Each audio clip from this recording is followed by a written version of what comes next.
દીવના દરિયામાં 3 મહિના સુધી નહાવા પર પ્રતિબંધ લગાવી દેવામાં આવ્યો છે। 1 જૂનથી 31 ઓગસ્ટ સુધી નહાવા પર પ્રતિબંધ લગાવાયો છે। ચોમાસામાં દરિયામાં કરંટ વધુ પડતો હોય છે અને તેના કારણે આ નિર્ણય લેવામાં આવ્યો છે। તો દીવના દરિયામાં 3 મહિના સુધી નહાવા પર પ્રતિબંધ લગાવી દીધો છે। પ્રશાસને તકેદારીના ભાગરૂપે આ નિર્ણય લીધો છે। 1 જૂનથી લઈ 31 ઓગસ્ટ સુધી 3 મહિના સુધી દીવના દરિયામાં નહાવા અને નજીક જવા પર પ્રતિબંધ લગાવાયો છે।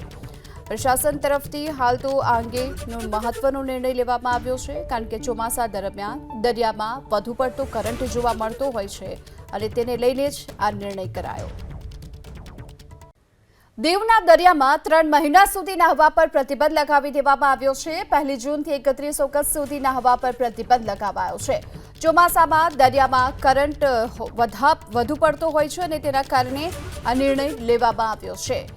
તો દીવના દરિયામાં 3 મહિના સુધી નહાવા પર પ્રતિબંધ લગાવી દીધો છે। પ્રશાસને તકેદારીના ભાગરૂપે આ નિર્ણય લીધો છે। 1 જૂનથી લઈ 31 ઓગસ્ટ સુધી